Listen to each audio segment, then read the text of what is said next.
옆에 분과 인사하실까요? 메리 크리스마스. 분명한 사실이 하나 있습니다. 주님이 오신 그날은 2000년 전에 멈춘 사건이 아니고 지금도 크리스마스, 주님의 날입니다. 또 한 번 인사하세요. 매일 크리스마스. 근데 오늘 본문에 청년 요셉에게는 메리가 아닙니다. 인생 최악의 충격적인 날입니다. 마리아라는 여인과 이제 약혼한 상태인데 보니까 마리아의 배가 자꾸 불러나는 거예요. 나중에 알았어요. 결혼도 하지 않고 동침도 하지 않았는데 그 여인의 약혼녀의 몸이 바로 임신한 사실을 알게 됩니다. 그러면 그 당시 지금 혼전 임신이다 그런 개념이 아니란 말이에요. 이 당시는 사회법과 종교법에 처녀가 임신을 했다는 말은 부정한 행위를 범했다 해서 율법대로 돌로 쳐 죽이는 이런 형벌이 있었어요. 그러면 요셉에게는 고민이죠. 한 남자로서의 배신감도 있고 그 다음에 가문의 수치도 걸려있는 문제고 거기다가 한 여인을 살리느냐 죽이느냐 귀로에 서 있는 거죠. 근데 오늘 본문에 보면은 요셉은 의로운 사람이다. 그 말은 경건했다, 착했다, 도덕적인 의를 얘기하는 게 아니에요. 정말 하나님을 경배하는 사람이고 생명에 대한 소중함을 아는 사람이에요. 그래서 이렇게 생각하죠. 저 여인 마리아를 살리는 길은 하나예요. 약혼을 파기시키는 거예요. 그리고 가만히 끊고자 하여 그러죠. 그런데 그날 밤 주의 사자 천사 가브리엘이 이제 요셉을 찾아옵니다. 그리고 나서 요셉으로 하여금 언약을 전달하는 장면이 오늘 본문의 내용들입니다. 그러면 요셉이 순간 당해했던 남자로서의 배신감도 아니고 가문의 수치도 아니고 율법과 사회법으로 사형시킬 만한 문제가 아니라 이게 하나님의 구원의 언약을 이루는 놀라운 사건이구나. 그걸 깨닫게 되는 거죠. 그러면 첫 번째 한번 생각해 봐야 돼요. 20절 한번 읽어보시겠습니다. 이 일을 생각할 때에 주의 사자가 현명하여 이르되 다윗의 자손 요셉아 내 아내 마리아 데려오기를 무서워하지 말라. 그에게 잉태된 자는 성령으로 된 것이다 라고 했어요. 오늘 고민하고 있던 요셉에게 천사 가브리엘이 이름을 부릅니다. 그럼 요셉아 그러면 될 거 아닙니까? 근데 앞에 수식어가 붙어요. 다윗의 자손 요셉아라고 말합니다. 다윗의 자손. 왜 그 혈통을 들먹였을까요? 이유는 간단한 거예요. 성경에는 누누이 강조하셨어요. 다윗의 혈통에서 메시아 그리스도가 오실 것을 말씀한 거예요. 로마서 1장 3절에도 보게 되면은 육신으로는 다윗의 혈통에서 나셨고 라고 했어요. 다윗의 혈통에서. 마태복음 1장 1절에 이렇게 말씀합니다. 아브라함과 다윗의 자손 예수 그리스도의 세계라고 말했습니다. 이사야 9장 6절로 7절에 보게 되면 한 아기가 우리에게 낳고 그러면서 그는 정사라 묘사라 왕이라 전능하신 하나님이라 그리고 다윗의 왕위를 이어가실 자다 이렇게 여러 가지 표현을 한 거죠. 그 말은 뭘까요? 하나님이 메시아 그리스도를 이 땅에 보내시는데 그냥 오는 게 아니라 다윗의 혈통에서 메시아를 보내겠다는 거예요. 그럼 적어도 요셉은요 언약을 가진 사람이에요. 그냥 단순하게 구약 성경이 역사책이 아니고 종교적인 법정이 아니라 하나님이 우리를 구원하기 위해서 주신 언약의 메시지를 분명히 알고 있는 거예요. 그럼 성경은 말하지 않습니까? 다윗의 혈통에서 그리스도가 오신다는 언약을 붙잡고 있다 보니 지금 천사 가브리엘이 그 말한 거죠. 네가 어릴 때부터 들었고 믿어왔던 다윗의 혈통으로 오신 그리스도가 바로 마리아를 통해서 오는 거야 라고 깨닫게 하는 거예요. 그걸 이름을 부를 때 다윗의 자손 요셉아라고 부르는 거죠. 자, 그렇다면은 요셉은 그렇다 치더라도요. 당사자인 마리아는 얼마나 충격이겠습니까? 누가복음 1장에 보게 되면 역시 가브리엘이 마리아한테 이렇게 말합니다. 너 하나님께 은혜를 받은 자여. 너의 몸에서 아기 예수가 나을 것이다 라고 말하는 거죠. 마리아가 이렇게 놀라서 반문해요. 나는 지금까지 남자를 알지 못하는데 어찌 이런 일이 있을 수 있겠습니까? 그랬더니 가브리엘이 또 말합니다. 이것은 성령으로 되어진 것이다. 하나님이 너로 인하여 은혜를 베푸시고 언약 성취를 위해서 아기 예수를 보내신 것인데 그 이름을 임마누엘이라 하리라. 무슨 얘기일까요? 자, 그러면 마리아 역시도 언약을 알고 있는 사람이에요. 구약의 단순한 성경으로 지식으로 끝난 것이 아니라 그 말씀하신 대로 그리스도가 오셔야 되는 거예요. 이사야 7장 14절에는 이렇게 말씀하시죠. 보라, 처녀가 잉태하여 아들을 낳을 것이요 그 이름을 임마누엘이라 하리라. 자, 이 말씀이 하나님의 말씀이 맞다면 분명히 예수 그리스도가 이 땅에 사람으로 오시는데 아담의 후손으로 오시면 안 되겠죠. 원죄가 있으니까. 그래서 예수님이 육신을 입고 이 땅에 오시지만 원죄가 없어야 되기 때문에 남자의 후손이 아니라 처녀의 몸에서 잉태되게 되는 거예요. 그럼 마리아는 적어도 이 언약을 알고 있는 사람이죠. 그럼 중요한 사실이 있는 거예요. 그리스도가 이 땅에 처녀의 몸에서 잉태하기 위해서는 한 여인이 하나님이 필요로 하실 거 아닙니까? 그때 깨달은 게 그겁니다. 그럼 그 원하시는 여자가 바로 나라면 그 말이에요. 그래서 누가복음 1장 37절 38절에 보게 되면 마리아의 반응입니다. 주의 계집종이오니 주의 뜻대로 되기를 원합니다. 여러분, 한 여자로서는요, 세상말로 말하면은요, 비난받을 짓이거든요, 그 당시는. 거기다가 율법에 의해서 돌로 쳐 죽임을 당하는 사형에 해당하는 행위거든요. 그러면 마리아가 그걸 모르겠습니까? 그 말은 뭐죠? 자기의 생을 걸고 목숨을 걸고 하나님이 하시려는 그 일에 쓰임받기를 원하는 고백을 하는 거예요. 주의 뜻대로 되기를 원합니다. 그리고는 아기 예수가 오신 것이죠. 오늘 말씀합니다. 예수님이 이 땅에 오신 것은 단순하게 생리적인 현상이 아닙니다. 한 남자와 여자의 배란기를 통해서 이 땅에 사람으로 오신 것이 아닙니다. 하나님이 분명히 약속하셨어요. 하나님을 떠난 인간들이 하나님 만나는 길이 필요하지 않습니까? 근데 사람들이 어떻게 스스로 하나님을 찾아가겠어요? 그래서 하나님이 인간을 찾아오신 것입니다. 그 이름이 예수 그리스도입니다. 예수님이 이 땅에 오신 목적은 하나입니다. 하나님 만나는 구원의 길을 여시기 위함입니다. 자, 인간은 죄의 문제고 죄의 결과는 사망 아닙니까? 그럼 죄 문제가 해결돼야 되는데 그것도 단순하게 윤리적인 도덕적인 자범죄 문제는 아니에요. 아담 이후로 모든 사람이 빠져나올 수 없는 원죄 문제, 모든 사람이 죄를 범하였음에 하나님의 영광에 이르지 못했고 죄의 삭슨 사망이에요. 죄의 결과는 반드시 죽음이고 영원한 지옥의 문제에 피할 길이 없죠. 그럼 하나님이 인간의 죄 문제를 끝내셔야 되는 거예요. 그래서 그리스도를 약속을 하신 것입니다. 그리고 인간은 사단의 손에서 빠져나와야 돼요. 운명에서 해방을 받아야 돼요. 그런데 무엇으로 해방받을 수 있겠습니까? 인격이 좋아야 됩니까? 성공을 해야 됩니까? 얼마나 많은 능력과 돈과 출세를 해야만 이 운명이 끝나겠습니까? 그럴 수가 없는 거예요. 세상의 모든 왕들이, 황제들이, 대통령이, 그렇게 성공한 지식인들이, 그렇죠, 재벌가들이 절대 벗어날 수 없는 게 뭔지 아십니까? 그게 원죄, 사단, 운명, 지옥 문제입니다. 그 문제를 끝내려고 보니까 그리스도가 오셔야 되는 거예요. 그래서 사람이 만든 작품이 아니에요. 오늘 성경에 뭐라 그러죠? 20절에 그에게 잉태된 자는 성령으로 된 것이다. 지금 요셉이 갈등이 그거 아닙니까? 아니, 약혼만 한 상태지 정식 부부가 아니에요. 아직 잠자리도 하지 않았어요. 그런데 임신이 되고 배가 불러오는 거예요.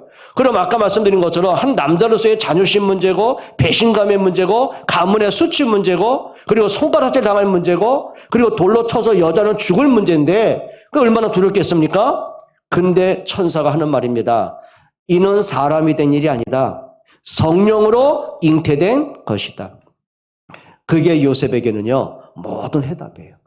내가 고민하던 것, 내가 괴로워하던 것, 내가 갈등하고 내가 고민하던 모든 문제가 말씀 한마디로 끝나버린 거예요. 여러분, 이런 은혜 받기로 축원드립니다. 여러분, 사람이요, 여자 자신도 마찬가지 아닙니까? 아니, 처녀인데, 아니, 임신이 된다니, 아기를 낳는다니, 이게 죽을 일인데, 그걸 어떻게 받아들이겠어요? 근데 마리아의 결단은 간단한 거예요. 그게 하나님의 뜻이라면, 그게 하나님의 구원 언약을 이루는 방법이라면 고백을 한 거죠. 나는 주의 계집종입니다. 주의 뜻대로 되기를 원합니다. 여러분, 진짜 믿음이 뭔지 아십니까? 내가 생각하고 내가 판단하고 내가 선택하는 게 아니에요.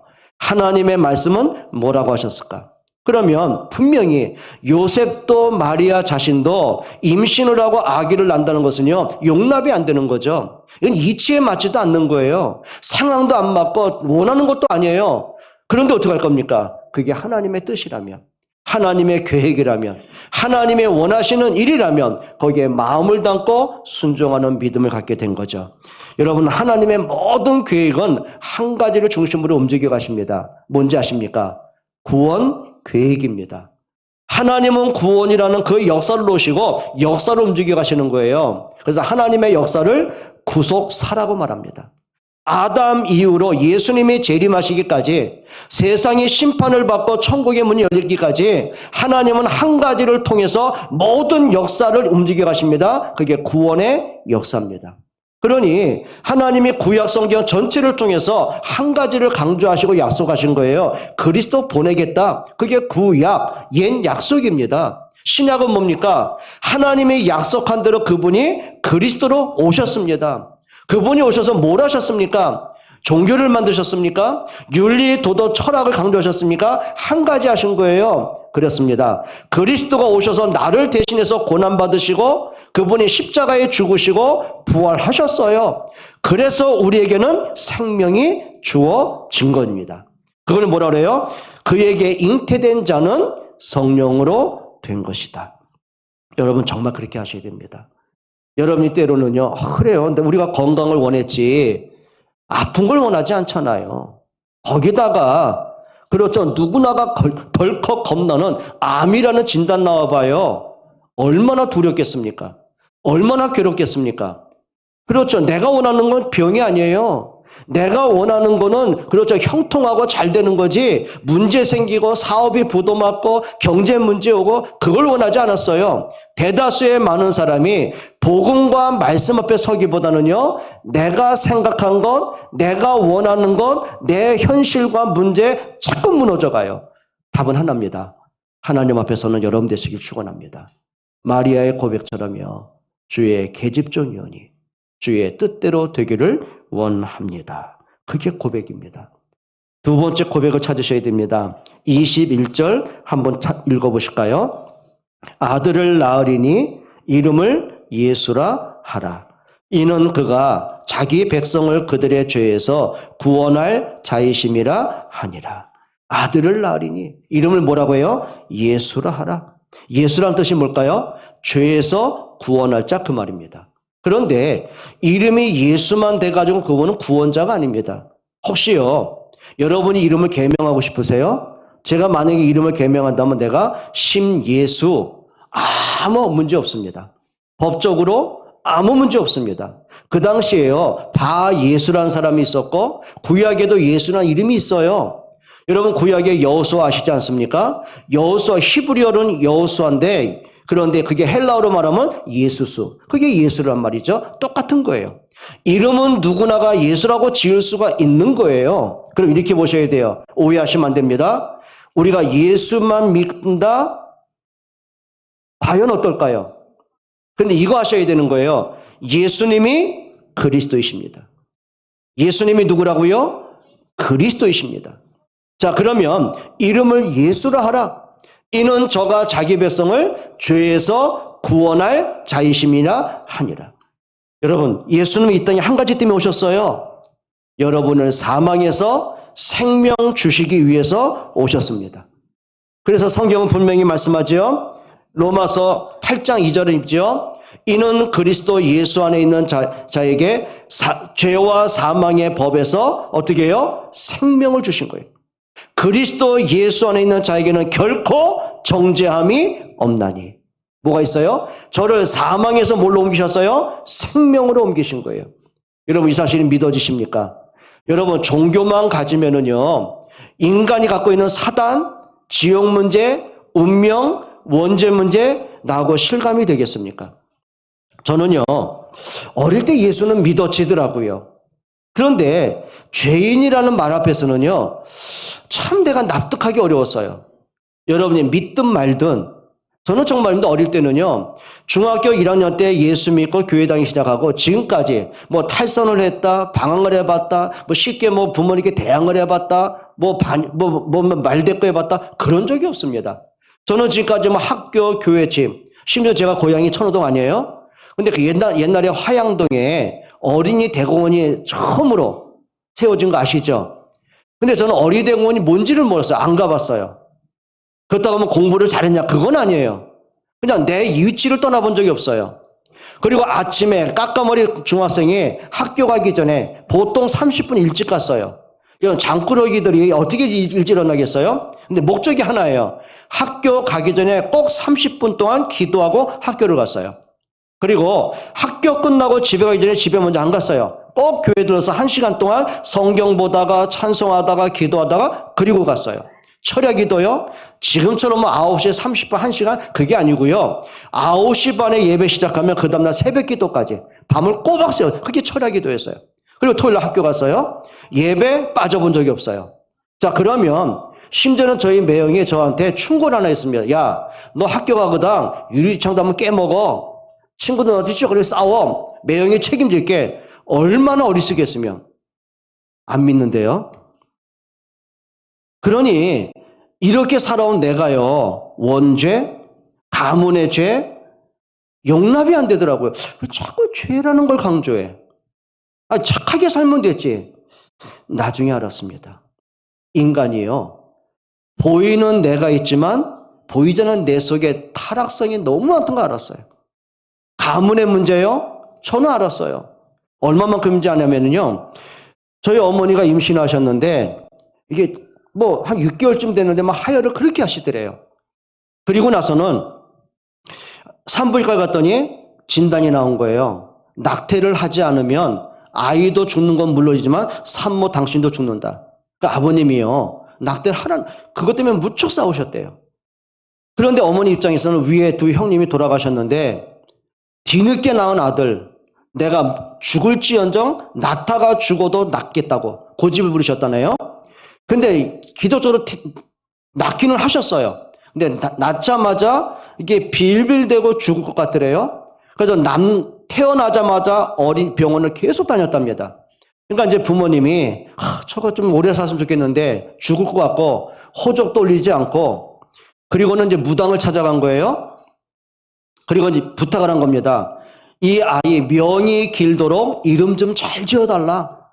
그래서 이제 무당이 그랬습니다. 이름을 지을 때는 외가치성을 따서 이름 지어라. 그 제가 최자. 보통 사람이 최용 그러면은 잘 못 알아들어요. 채소 채자를 알더라고요. 그게 뭐냐면 성최자입니다. 경주 최씨. 그래가지고 그게 한문 쓰면 높을 최거든요. 그러면 불신자들이 높은 건 뭘까요? 용입니다. 그래서 높을 채자에다 용용자. 높은 용입니다. 나중에 제가 성경을 보다가요. 제 이름이 성경책에 있는 거 알았어요. 요한계시록 12장 1절에 옛뱀이라고 하고 큰 용이 나타나서 세상을 어지럽게 하더라. 그러니까 저의 이름을 직역하면은요. 대마왕이더라고요. 여러분 이게요. 나중에 복음 깨닫고 나서 보니까 이게 운명이라는 게 이런 거구나.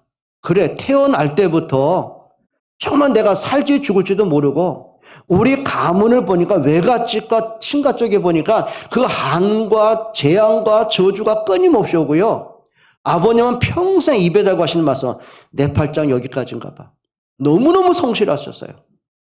낮에는 아침부터 저녁까지는 일하시고 회사 다니시고 저녁과 새벽엔 또 일찍 새벽 4시에 일어나서 또 뭐 호박도 키워서 상해 갖다 파시고 얼마나 성실하셨는데요.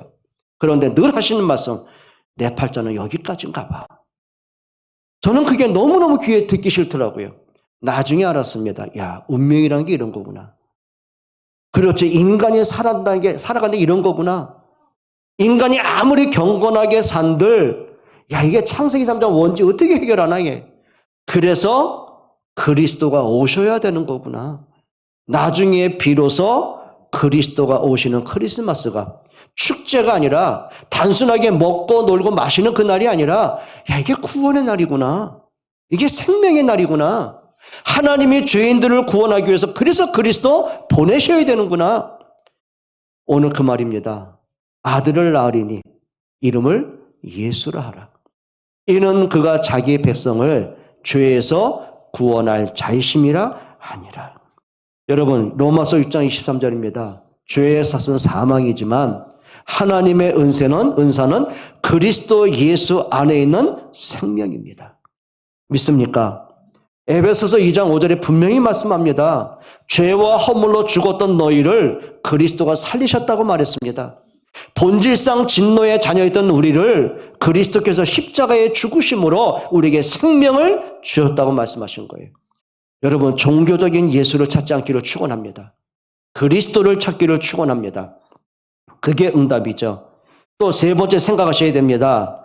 23절 한번 보실까요? 보라, 처녀가 잉태하여 아들을 낳을 것이요 그의 이름은 임마누엘이라 하리라 하셨으니 이를 번역한즉 하나님이 우리와 함께 계시다 함이라. 이 말씀은 어디에 기록된 말씀이죠? 이사야 7장 14절에 기록된 말씀이에요. 자, 이사야 선지자는 예수님보다 750년 전에 태어난 사람이에요. 그런 구약시대 예수님보다 750년 전에 그 사람이 어떻게 그 당시에 뭡니까? 요즘 그걸 뭐라 갑자기 단어가 생각 안 나요? 임신 안 되는 사람이 뭐라 그래요? 인공임신 되는 거 있잖아요. 그걸 뭐라 그래요? 시험관. 알아 나도. 그걸 어찌 모를까 내가. 시험관. 그러면 이사야 시대가 시험관이 있었을까요? 없어요. 이건 자연적으로, 과학적으로, 의학적으로 안 맞아요. 더군다나 종교법으로, 자기들의 국법으로 안 맞아요. 그건 도래마다 죽을 소리고 미친 소리예요. 그럼 이사야가 정신병입니까? 자기가 손가락질 받을 그 일을 처녀가 잉태한데 하나님이 그렇게 약속하셨어. 그 미친 소리를 왜 했을까요? 도래마다 죽을 소리를 왜 했을까요? 하나님 말씀이니까요. 그리스도가 이 땅에 오셔야 되는데 아담의 후손은 안 돼요. 원죄 때문에 안 돼요. 그래서 여자의 후손, 그것도 처녀의 몸에서 그걸 예언한 거예요. 그 하나님이 약속한 대로 오늘 본문에 마리아의 몸에서 그리스도가 오신 것입니다. 무슨 얘기일까요? 사람이 만든 작품이 아니에요. 하나님의 작품이에요. 하나님께는 한이 하나 있습니다. 하나님의 형상 가진 사람이 하나님을 떠나버린 거예요. 그 결과로 인간은 죄인이 되었고 멸망에 빠졌고 사단에게 잡혔고 운명에 끌려가다 지옥으로 가야 되는 거예요. 그럼 하나님의 한이 풀어져야 되잖아요. 근데 사람의 노력으로는 안 돼요. 사람의 실력으로 안 돼요. 인격, 선행으로 안 돼요. 그래서 하나님이 그리스도를 보내신 것입니다. 그게 성탄절입니다. 여러분에게 성탄의 의미가 다시 한번 새겨지기를 축원드립니다. 그게 응답이죠. 그리고 마지막입니다. 마태복음 1장 23절 한번 읽어보실까요? 다시 한번 읽어보겠습니다. 그의 이름은 뭐라고 그랬어요? 임마누엘. 하나님이 우리와 함께함이에요. 아담과 하와는 하나님을 떠나버렸습니다. 자기 욕심대로 갔습니다. 자기 탐욕대로 갔습니다. 자기 선악과라는 욕심에 딱 잡히고 보니까 하나님도 안 보입니다. 말씀도 안 들립니다. 사단의 거짓말이 너무너무 자기하고 맞았습니다. 선악과를 따먹은 결과로 하나님과 결별된 정도가 아니라 그에게는 원죄라는 문제가 들어왔고 사단에게 잡히는 운명과 저주와 재앙이 들어옵니다. 그 결과로 그 가정에는 끊임없는 재앙이 들어와요. 아니 어떻게 가인이 자기 동생을 돌로 찍어 죽입니까? 이런 사건을 아담이 보면서야 얼마나 절망적이고 두렵겠습니까? 그때 하나님이 생명의 말씀을 주신 것입니다. 여자의 후손이 오시면 뱀의 머리를 상하게 할 것이다. 그 말은 뭐죠? 하나님 떠난 인간이 하나님 만나는 길을 열어주신 것입니다. 죄와 허물로 죽은 인간이 죄에서 해방받는 능력을 약속하신 것입니다. 사단과 운명에 잡힌 인간이 자유케 되는 걸 말씀하신 거죠. 그게 여자의 후손 그리스도입니다. 그럼 임마누엘은 뭘까요? 하나님이 나와 함께 하시는 거예요. 잃어버린 하나님의 형상을 회복하는 거예요. 하나님을 만날 자격이 없어요. 그런데 우리가 그리스도를 영접함으로 하나님의 자녀가 되어지는 거예요. 그걸 임마누엘이라고 말합니다. 자, 이 말씀을 듣고 난 이 요셉의 결단이 뭔지 아십니까? 이게 오늘 24절입니다. 읽어보고 마치겠습니다. 요셉이 잠에서 깨어 일어나 주의 사자의 분부대로 행하여 그의 아내를 데려왔으나. 뭐예요? 지금 남자로서의 수치감이고 배신감 아니에요? 가문의 수치예요. 그리고 세상 사람으로 손가락질 받는 건 당연한 이치고, 거기다가 발각이 되면은 마리아는 돌에 맞아 죽어야 되는 거예요. 자, 그걸 아는 요셉이요. 내 생각, 문제가 아니고요. 하나님의 말씀에 반응하기 시작해요. 여호와의 주의 사자의 분부대로 행하여. 여러분, 진짜 믿음은 하나입니다. 하나님의 약속하신 그리스도. 그 약속대로 오신 그리스도. 그리고 성경대로 십자가에 죽으시고 나를 사망에서 구원하신 그리스도. 3일 만에 부활하셔서 우리로 하나님 자녀 되게 하신 그리스도의 그 이름. 믿는 그것이 믿음이에요. 여러분의 이번 성탈이 정말 그리스도가 더 선명하게, 더 분명하게 확인되고 고백되고 체험되고 그 그리스도의 빛이 전달되는 주의 사람들이 되시기를 주의 이름으로 축원합니다. 하나님께 감사를 드립니다. 성경대로 오신 우리 주 예수 그리스도를 찬양합니다. 하나님이 약속하신 대로 십자가에 친히 고난받고 죽으심으로 우리를 사망에서 생명 주시고 죄에서 해방하신 은혜를 감사를 드립니다. 성경에 약속한 대로 3일 만에 부활하시고 우리에게 하나님의 형상을 회복하게 하시고 하나님의 자녀되게 하신 은혜를 감사를 드립니다. 하나님, 이 성탄이 막연한 절기 행사가 아니라 매일의 크리스마스여 순간순간의 크리스마스가 되도록 축복해 주옵소서. 예수 그리스도의 이름으로 기도합니다.